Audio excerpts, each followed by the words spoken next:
السلام عليكم ورحمة الله وبركاته. نحمده ونصلي على رسوله الكريم، أما بعد فأعوذ بالله من الشيطان الرجيم. بسم الله الرحمن الرحيم.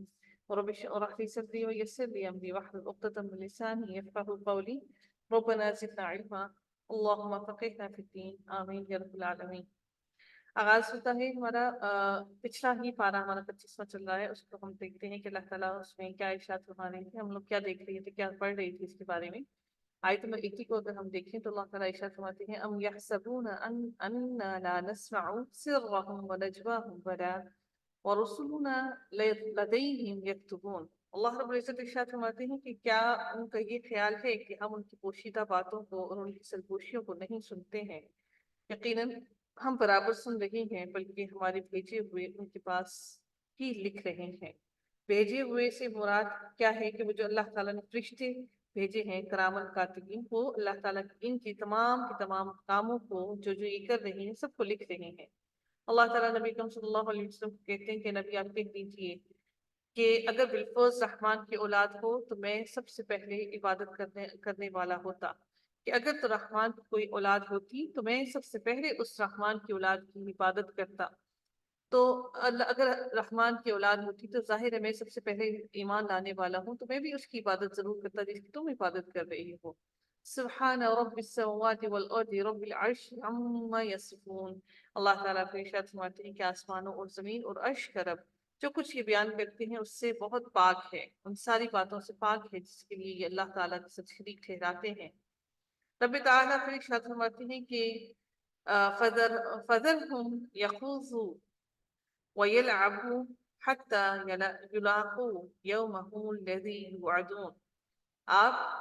اب آپ انہیں اسی بحث و مباحثہ اور کھیل کود میں چھوڑ دیجیے جس میں بحث و مباحثہ میں خود پڑے ہوئے ہیں، یہاں تک کہ انہیں اس دن سے سابقہ پڑ جائے یا اس دن سے ان کا سامنا ہو جائے جن کا یہ لوگ وعدہ دیے جاتے ہیں، جن کا ان سے وعدہ کیا جاتا ہے. اللہ تعالیٰ ارشاد فرماتے ہیں کہ وہی آسمانوں میں معبود ہے اور زمین میں بھی وہی قابل عبادت ہے، اور وہ بڑی حکمت والا اور پورے علم والا ہے، اور وہ بہت برکتوں والا ہے جس کے پاس آسمان اور زمین اور ان کے درمیان کی بادشاہت ہے، اور قیامت کا علم بھی اسی کے پاس ہے اور اسی کی جانب تم سب لوٹائے جاؤ گے. اللہ تعالیٰ ارشاد فرماتے ہیں کہ جنہیں یہ لوگ اللہ کے سوا پکارتے ہیں وہ شفاعت کرنے کا اختیار ہرگز نہیں رکھتے ہیں. ہاں، مستحق شفاعت وہ ہے جو حق بات کا اقرار کریں اور انہیں علم بھی ہو اس بات کا. صرف اور صرف مستحق شفاعت وہ ہے، اس کے علاوہ مستحق شفاعت یعنی کہ اس کے علاوہ اللہ کسی کی بھی شفاعت قبول نہیں کرے گا. اگر آپ ان سے دریافت کریں کہ انہیں کس نے پیدا کیا ہے تو یقیناً یہ جواب دیں گے کہ اللہ نے. پھر یہ کہاں الٹے جاتے ہیں کہ یہ آپ جانتے ہیں کہ اللہ تعالیٰ نہیں پیدا کیا ہے تو یہ کہاں پھر رہے ہیں، کہاں جا رہے ہیں. وَقِيلِهِ يَا رَبِّ إِنَّ هَٰؤُلَاءِ قَوْمٌ لَا يُؤْمِنُونَ. اور ان کا پیغمبر کا اکثر یہ کہنا کہ اے میرے رب یقیناً یہ وہ لوگ ہیں جو ایمان نہیں لاتے.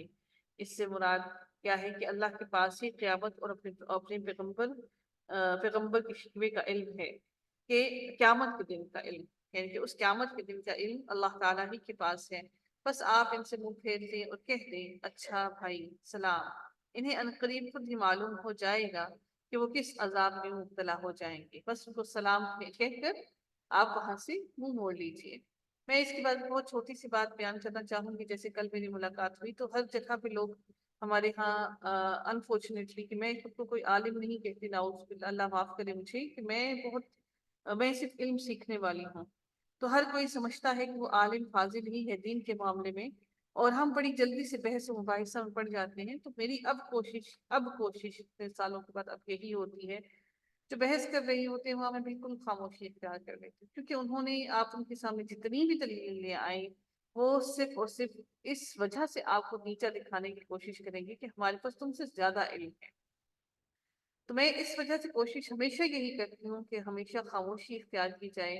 آپ سے بھی میں یہی کہوں گی کہ جب بھی یہاں ایسا بحث و مباحثہ کا معاملہ ہو کبھی بھی وہ آپ کی بات نہیں سنیں گے اور ہمیشہ آپ کو جھوٹا ہی قرار دینے کی کوشش کریں گے، کیونکہ خود کو برتر ظاہر کرنا ہے اس وجہ سے کہ ہمارے پاس ان سے زیادہ علم ہے. تم کون ہوتے ہو اس علم کو سمجھنے والے؟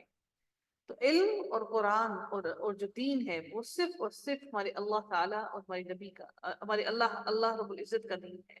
اس کے علاوہ ہم میں سے کسی میں طاقت نہیں ہے کہ ہم دین کے اندر نئی نئی چیزیں اور اپنی مرضی سے چیزیں ڈالنا شروع کر دیں۔ آج کل سوشل میڈیا پہ بے تحاشا لوگ موجود ہیں، آپ کو الگ الگ چیزوں کے بارے میں آپ کو باتیں مل جائیں گی، روایات لوگوں کی مل جائیں گی، لیکن صحیح علم کا حاصل کرنا بھی بہت مشکل ہو گیا ہے۔ اللہ تعالی ہم سب کو علم نافع عطا فرمائے۔ سورۃ الدخان کا آغاز ہوتا ہے جو کہ مکی سورہ ہے، اور پھر دیکھیے اس کا آغاز پھر سے حروف مقطعات سے ہوتا ہے، اور پھر اللہ تعالیٰ پھر اس کتاب یعنی قرآن مجید کے بارے میں ارشاد فرماتے ہیں، حامیم بسم اللہ الرحمن الرحیم، حامیم والکتاب المبین۔ کیا ہے؟ اللہ تعالیٰ ارشاد فرماتے ہیں حامیم، قسم ہے اس وضاحت والی کتاب کی جو بہت واضح ہے، واضح ایک ایک احکام اس کے اندر بیان کر دیا گیا ہے۔ یقیناً ہم نے اسے بابرکت رات میں اتارا ہے، بے شک ہم ڈرانے والے ہیں۔ ہم نے اس کو مبارکت کہ ہم نے اس کو بابرکت رات میں اتارا ہے۔ اللہ تعالیٰ پھر ارشاد فرماتے ہیں اسی رات میں ہر ایک مضبوط کام کا فیصلہ کیا جاتا ہے۔ مضبوط کام سے مراد کیا ہے؟ کہ فیصلہ کر دیا جاتا ہے، اور یہ کام کو اس سے متعلق فرشتوں کے سپرد کر دیا جاتا ہے، اور یہ کام جو بھی ہوں گے اللہ تعالیٰ فرشتے ان کاموں کو تکمیل تک پہنچائیں گے۔ اور اس رات میں آنے والے سال کی بابت، موت اور حیات اور وسائل زندگی کے فیصلے لوح محفوظ سے اتار کر فرشتوں کے سپرد کر دیے جاتے ہیں۔ سمجھ رہے ہیں آپ لوگ کہ اس رات میں لوح محفوظ میں یہ ساری چیزیں زندگی اور موت کے بارے میں لکھی ہوئی ہیں، تو اس رات میں انسان کے بارے میں تمام چیزیں لوح محفوظ سے اتار کر فرشتوں کے حوالے کر دی جاتی ہیں۔ اسی رات میں ہر ایک مضبوط کام کا فیصلہ کیا جاتا ہے۔ یہ قرآن مجید میں لکھا ہوا ہے، ٹھیک ہے؟ ہمارے پاس سے حکم ہو کر ہم ہی ہیں رسول بنا کر بھیجنے والے ہیں۔ آپ کے رب کی مہربانی سے وہی ہے سننے والا، جاننے والا، جو رب ہے آسمانوں کا اور زمین کا اور جو کچھ ان کے درمیان ہے۔ اگر تم یقین کرنے والے ہو، کوئی معبود نہیں اس کے سوا، وہی زندگی دیتا ہے اور وہی مارتا ہے، وہی موت بھی دیتا ہے، وہی تمہارا رب ہے، اور تمہارے اگلے باپ داداؤں کا بھی وہی رب ہے۔ بلکہ وہ شک میں پڑے کھیل رہے ہیں، ایک شک میں مبتلا ہیں، اور وہ اٹکلیاں کر رہے ہیں، مزے لے رہے ہیں، فی شک یلعبون، کہ وہ اس میں شک میں مبتلا ہیں۔ پھر اللہ تعالیٰ ارشاد فرماتے ہیں کہ آپ اس دن کے منتظر رہیں جبکہ آسمان ظاہر دھواں لائے گا، یعنی کہ دھواں لے کر آئے گا، دخان۔ یہ آسمان کیا لے کر آئے گا؟ دخان کہ آسمان بالکل دھوئے کی مانند ہو جائے گا۔ اب اس کے بارے میں اس سختی کے دن کے بارے میں اللہ تعالیٰ ارشاد فرما رہی ہے کہ جو لوگوں کو گھیر لے گا، یہ دردناک عذاب ہوگا، اور یہ ایسا ہوگا کہ آنکھوں کے اندر یہ دھواں آ جائے گا، آنکھوں میں تکلیف دے گا۔ اس کی سبب نزول میں بتلایا گیا ہے کہ اہل مکہ کے جو لوگ تھے ان کے رویے سے تنگ آ کر نبی کریم صلی اللہ علیہ وآلہ وسلم نے ان کے لیے قحط سالی کی بد دعا فرمائی، جس کے نتیجے میں ان پر قحط کا عذاب نازل کر دیا گیا، حتیٰ کہ وہ ہڈیاں، کھالیں اور مردار وغیرہ تک کھانے پر مجبور ہو گئے۔ آسمان کی طرف دیکھتے تو بھوک اور کمزوری کی شدت کی وجہ سے انہیں دھواں سا نظر آتا۔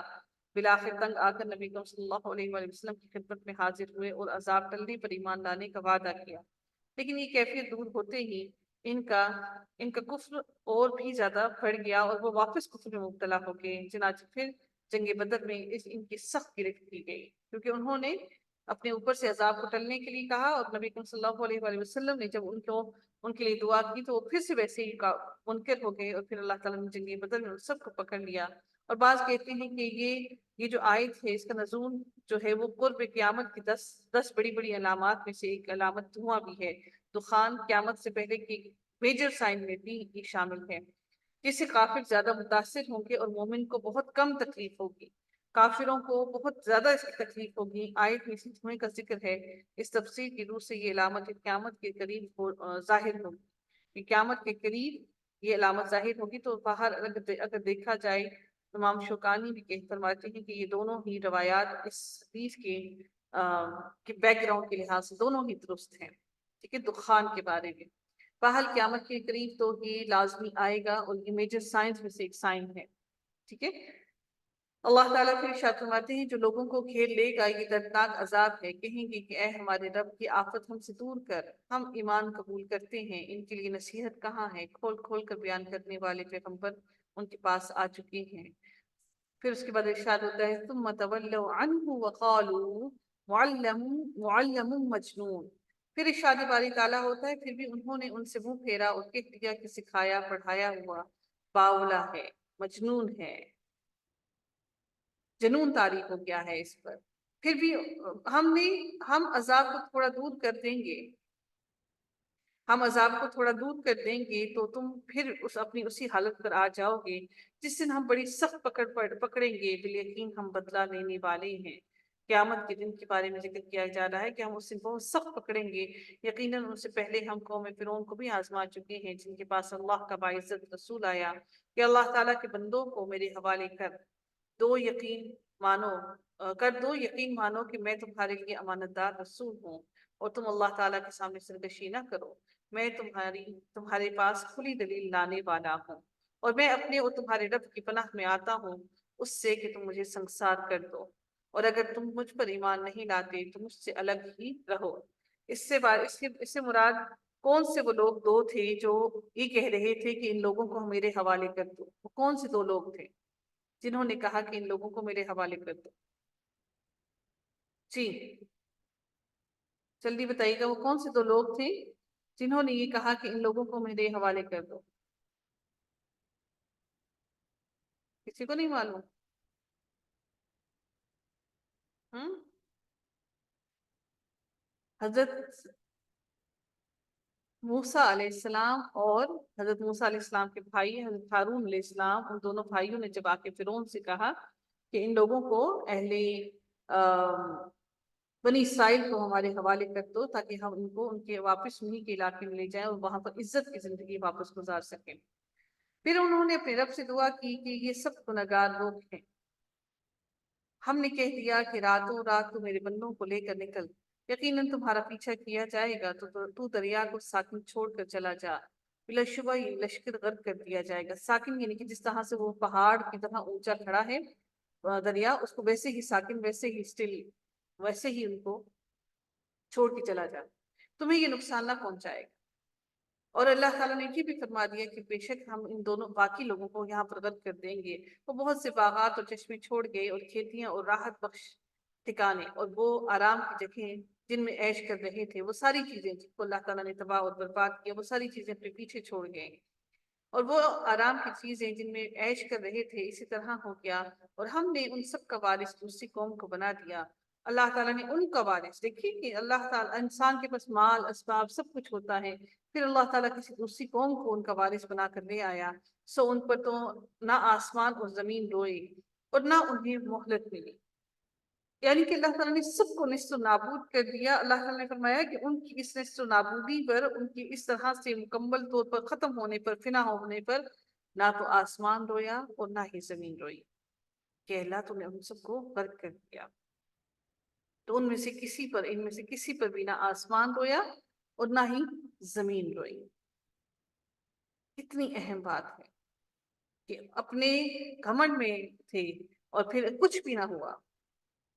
وہ کہہ رہا تھا نا فرعون کہ میں قادر ہوں، میں قدرت رکھتا ہوں ہر چیز پر، میں طاقتور ہوں۔ اگر وہ زمین اور آسمان کا مالک ہوتا تو کوئی تو روتا۔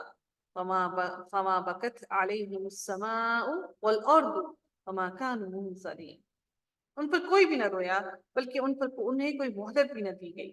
پھر اللہ تعالیٰ اگلی آیت میں ارشاد فرماتے ہیں، بنی اسرائیل کے بارے میں ذکر ہوتا ہے، شروع ہوتا ہے، اور بے شک ہم نے ہی بنی اسرائیل کو سخت رسواکن سزا سے نجات دی جو فرعون کی طرف سے ہو رہی تھی۔ کیا ہو رہی تھی؟ فرعون کیا سزا دے رہا تھا ان کو؟ ان کے بیٹوں کو ذبح کر دیتا اور ان کی بیٹیوں کو زندہ چھوڑ دیتا۔ تو فی الواقع وہ سرکش اور حد سے گزر جانے والوں میں سے تھا، وہ حقیقت میں سرکش بھی تھا اور حد سے بھی گزر جانے والا تھا۔ اور ہم نے دانستہ طور پر بنی اسرائیل کو دنیا جہان والوں پر فوقیت دی، اور ہم نے انہیں ایسی نشانیاں دی جن میں صریح آزمائش تھی۔ یہ لوگ تو یہی کہتے ہیں کہ آخری چیز یہی ہمارا پہلی بار دنیا سے مر جانا ہے اور ہم دوبارہ اٹھائے نہیں جائیں گے، ہم دوبارہ نہیں اٹھائے جائیں گے، ہم جو بس دنیا میں جو زندگی مل گئی یہی مکمل ہو جانی ہے۔ پھر اللہ تعالیٰ ارشاد فرماتے ہیں، فَأْتُوا بِآبَائِنَا إِن كُنتُمْ صَادِقِينَ، اگر تم سچے ہو تو ہمارے باپ داداؤں کو لے آؤ۔ کیا یہ لوگ بہتر ہیں یا تباہ کی قوم کے لوگ اور جو ان سے پہلے بھی تھے؟ ہم نے ان سب کو ہلاک کر دیا، یقیناً وہ گناہگار لوگ تھے۔ یہ تباہ والے کون لوگ تھے؟ یعنی کفار مکہ، کیا کیا تبا اور ان سے پہلے کی قومیں عاد اور سمود وغیرہ سے زیادہ طاقتور اور بہتر ہیں؟ جب ہم نے انہیں ان کے گناہوں کی وجہ سے ان کو اپنی قوت اور طاقت میں ان کو وہ بہت زیادہ گھمنڈ میں تھے، ہم نے ان کی قوت اور طاقت میں ہونے کے باوجود سب کو ہلاک کر دیا۔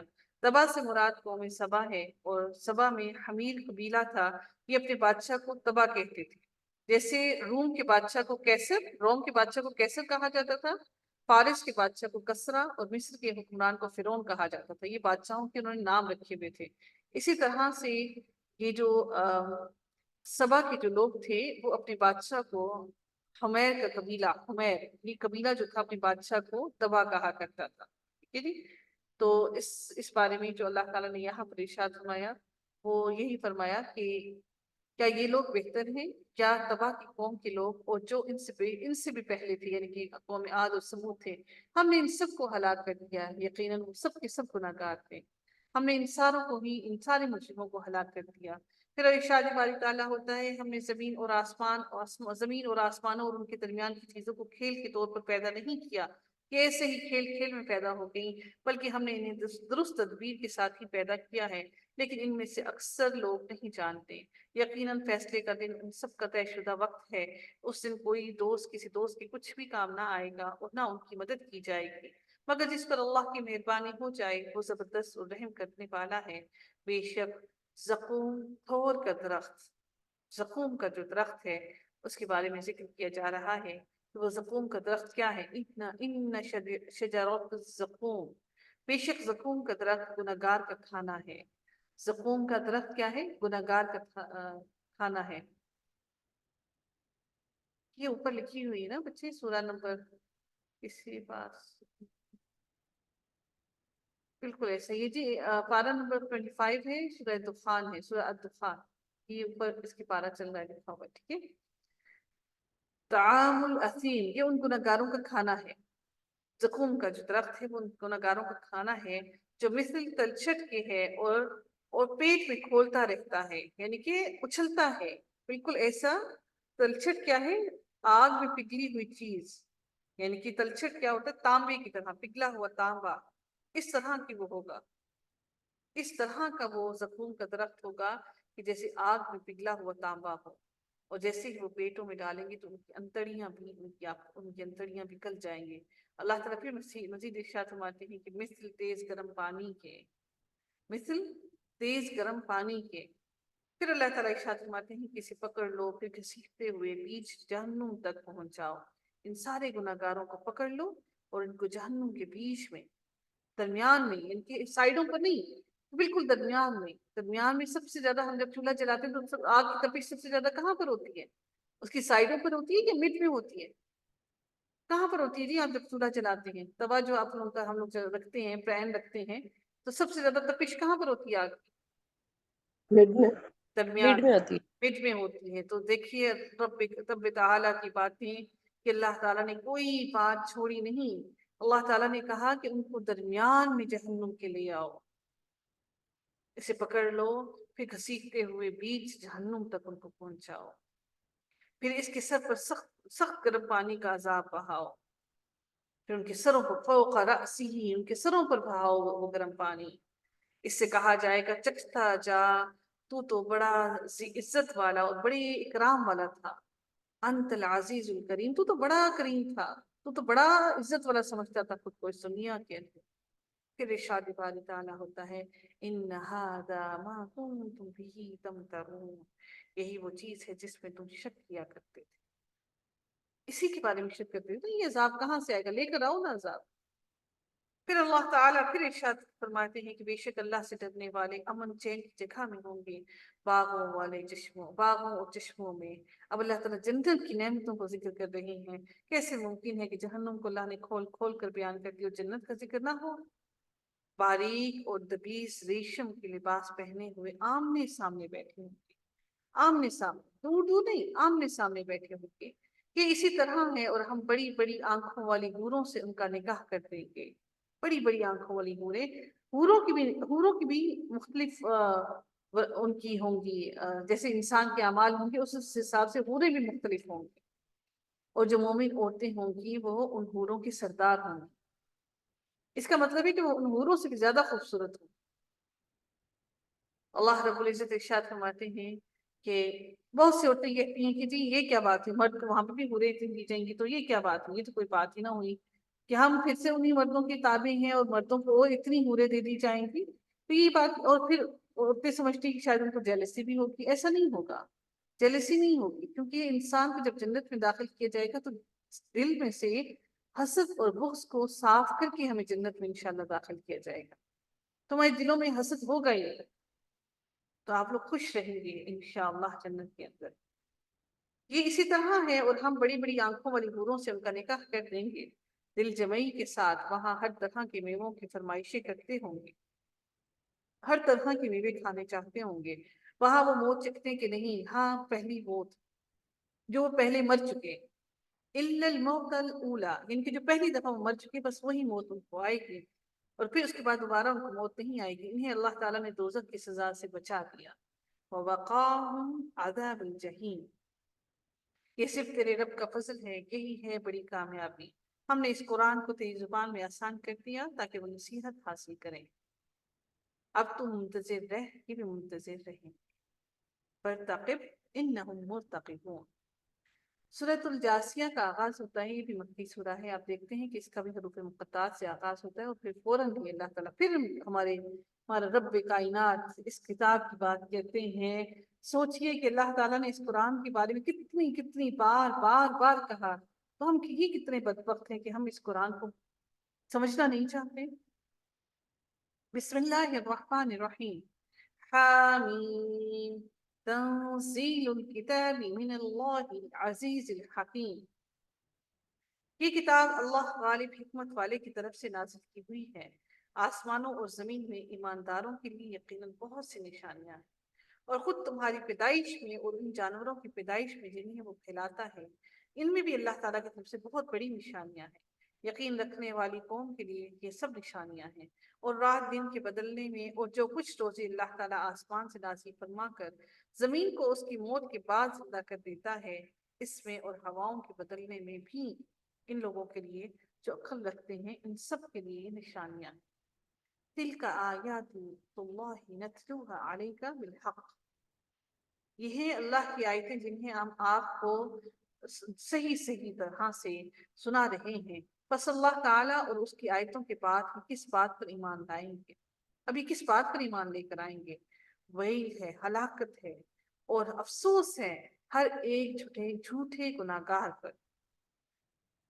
بڑی آسانی سے معلوم ہے کہ میں خاموشی کیوں اختیار کر لیتی ہوں، مجھے خوف آتا ہے اس بات سے کہ اللہ تعالیٰ نے جب بار بار کہہ دیا ہلاکت ہے، ہمیں معلوم ہے کہ ان لوگوں نے نہیں سننا، نہیں سمجھنا، ہماری بات کو جھٹلاتے ہی رہیں گے۔ میں جانتی ہوں میرے رب کائنات نے قرآن میں بار بار فرما دیا کہ ہلاکت ہے، ہلاکت ہے جو لوگ اللہ تعالیٰ کی آیتوں کو جھٹلاتے ہیں۔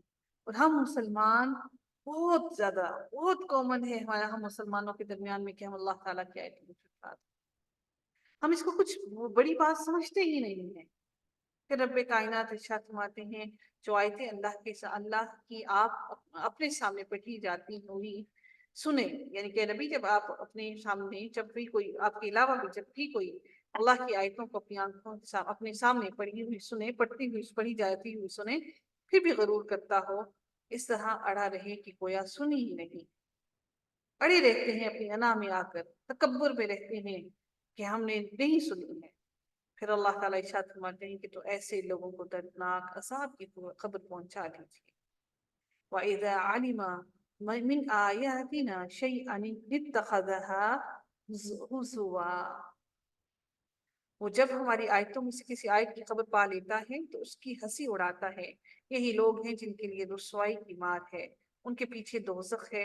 جو کچھ انہوں نے حاصل کیا تھا وہ انہیں کچھ بھی نفع نہ دے گا، اور نہ وہ کچھ کام آئیں گے جن کو انہوں نے اللہ کے سوا کارساز بنا رکھا تھا، ان کے لیے تو بہت بڑا عذاب ہے۔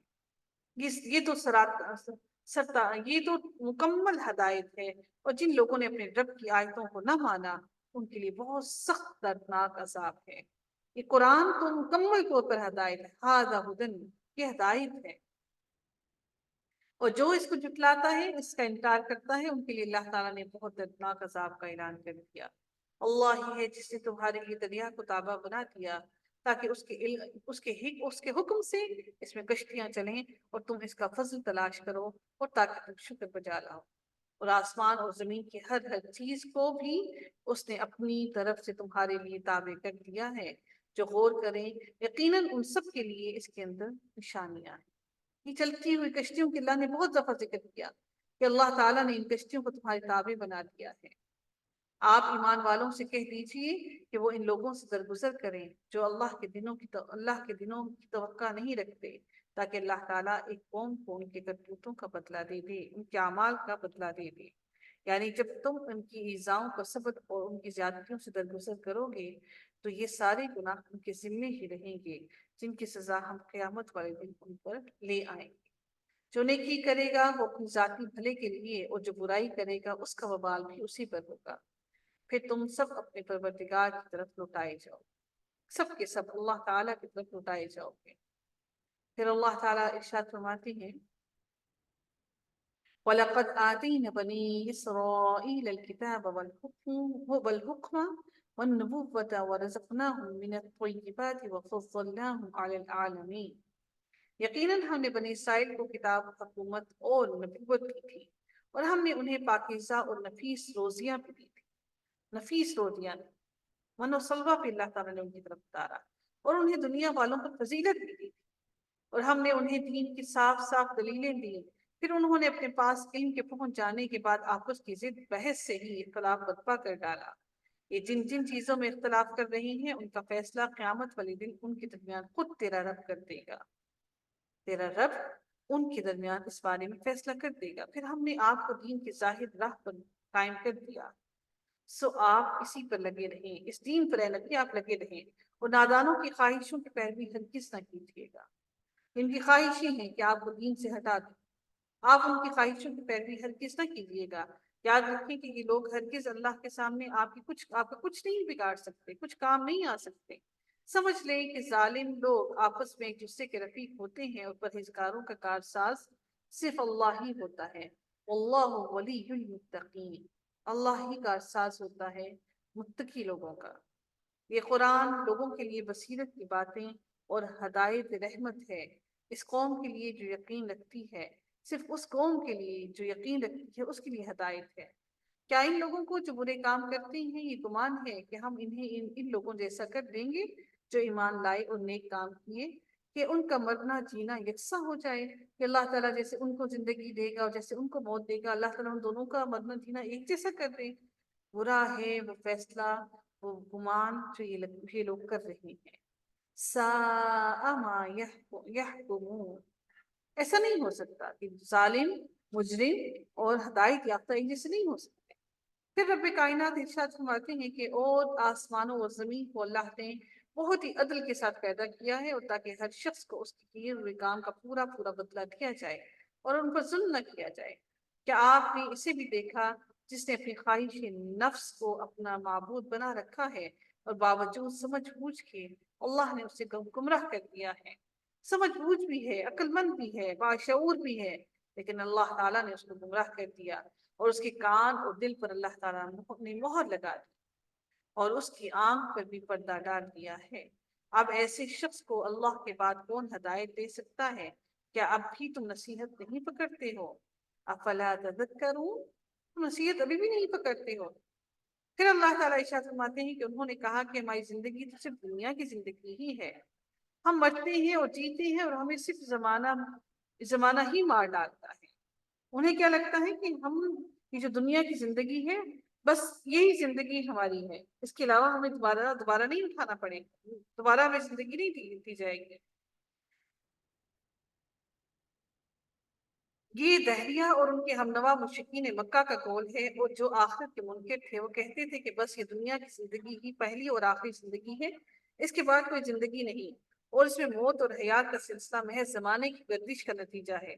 جیسے فلاسفہ کا ایک گروہ کہتا ہے کہ ہر 36 سال کے بعد ہر چیز دوبارہ اپنی حالت پر لوٹ آتی ہے، اور یہ سلسلہ بغیر کسی سانے اور مدبر کے خود چلتا ہی جا رہا ہے، یعنی کہ کوئی ایسا نہیں ہے کہ سلسلے کو ہینڈل کیے ہوا ہے، اور یہ چلتا ہی رہے گا۔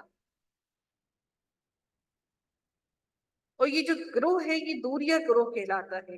یہ نظریہ اسے عقل بھی قبول نہیں کرتی، اور عقل کے خلاف ہے یہ نظریہ کہ انسان کو بغیر کسی بنانے والے کی 36 سال کے بعد ہر چیز دوبارہ لوٹ کر اسی حالت میں آتی ہے۔ حدیث قدسی ہے، اللہ تعالیٰ فرماتا ہے کہ ابن آدم مجھے ایذا پہنچاتا ہے، زمانے کو برا بھلا کہتا ہے، یعنی اس کی طرف افعال کی نسبت کر کے اسے برا کہتا ہے۔ اللہ تعالیٰ ارشاد فرماتے ہیں کہ حالانکہ زمانہ بجائے خود کوئی چیز نہیں، میں خود زمانہ ہوں، میرے ہی ہاتھ میں تمام اختیارات ہیں، رات دن بھی میں ہی پھیرتا ہوں۔ یاد رکھیے گا کہ ہم میں سے کسی کو یہ اجازت نہیں کہ ہم کہیں کہ زمانہ بہت خراب ہے، نہیں۔ اللہ تعالیٰ نے فرمایا کہ زمانہ کچھ نہیں ہے، زمانہ میں خود ہوں۔ ہم نہیں کہہ سکتے کہ زمانہ خراب، ہم یہ کہہ سکتے ہیں کہ آج کل کا ماحول خراب ہے، آج کل نفس نفسی بہت ہے، ہم یہ کہہ سکتے ہیں کہ آج کل بہت زیادہ فتنہ پھیل چکا ہے، لیکن زمانہ نہیں کہہ سکتے۔ اللہ تعالیٰ نے کہا کہ یہ مت کہو کہ زمانہ خراب ہے، زمانہ بذات خود کچھ نہیں ہے، میں خود زمانہ ہوں، اور میں ہی ہر چیز پر قادر ہوں۔ اللہ تعالیٰ ارشاد فرماتے ہیں کہ اور جب ان کے سامنے ہماری واضح اور روشن آیتوں کی تلاوت کی جاتی ہے تو ان کے پاس اس قول کے سوا کوئی دلیل نہیں ہوتی کہ اگر تم سچے ہو تو ہمارے باپ داداؤں کو لاؤ۔ آپ کہہ دیجئے کہ اللہ ہی تمہیں زندہ کرتا ہے، پھر تمہیں مار ڈالتا ہے، پھر تمہیں قیامت کے دن جمع کرے گا، جس میں کوئی شک نہیں، لیکن اکثر لوگ نہیں سمجھتے ان باتوں کو۔ پھر اللہ تعالیٰ اپنی بادشاہت کے بارے میں، زمین اور آسمانوں کی بادشاہت کے بارے میں بیان فرماتے ہیں کہ اور جس دن قیامت قائم ہوگی اس دن اہل باطل بڑے نقصان میں پڑیں گے، اہل باطل بڑے نقصان میں، خسارے میں مبتلا ہو جائیں گے۔ وَتَرَى كُلَّ أُمَّةٍ جَاثِيَةً كُلُّ أُمَّةٍ تُدْعَى إِلَى كِتَابِهَا، اور آپ دیکھیں گے کہ ہر امت گھٹنوں کے بل گری ہوئی ہوگی، ہر گروہ اپنے نامہ اعمال کی طرف بلایا جائے گا، آج تمہیں اپنے کیے کا بدلہ دیا جائے گا۔ یہ ہے ہماری کتاب جو تمہارے بارے میں سچ سچ بول رہی ہے، ہم تمہارے اعمال لکھواتے جاتے ہیں، یعنی کہ کرامن کاتبین کو تمہارے ہر عمل کو لکھوایا جا رہا ہے۔ بس لیکن جو لوگ ایمان لائے اور انہوں نے نیک کام کیے تو ان کو ان کا رب اپنی رحمت تلے لے لے گا، اپنی رحمت میں لے لے گا۔ یہی تو کامیابی ہے، جو اللہ کی رحمت میں آ گیا، یہی تو کامیابی ہے۔ ذَلِكَ هُوَ الْفَوْزُ الْمُبِينُ، یہ کھلی کامیابی ہے۔ لیکن جن لوگوں نے کفر کیا تو ان سے کہوں گا کیا میری آیتیں تمہیں سنائی نہیں جاتی تھی، پھر بھی تم تکبر کرتے رہے اور تم تھے ہی گناہگار لوگ، تم گناہگار لوگ تھے۔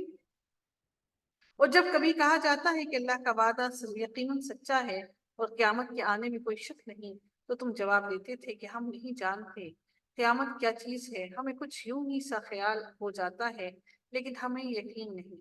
اور ان پر اپنے اعمال کی برائیاں کھل گئیں، اور جس کا وہ مذاق اڑا رہے تھے اس نے انہیں گھیر لیا، جس کا وہ مذاق اڑا رہے تھے اس نے ان کو گھیر لیا، اور کہہ دیا گیا کہ آج ہم تمہیں بھلا دیں گے جیسے کہ تم نے اپنے اس دن سے ملنے کو، یعنی کہ اللہ تعالیٰ سے واپس ملنے کو تم نے بھلا دیا تھا۔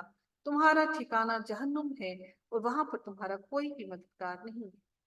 ذَلِكُمْ بِأَنَّكُمُ اتَّخَذْتُمْ آيَاتِ اللَّهِ هُزُوًا وَغَرَّتْكُمُ الْحَيَاةُ الدُّنْيَا فَالْيَوْمَ لَا يُخْرَجُونَ مِنْهَا وَلَا هُمْ يُسْتَعْتَبُونَ۔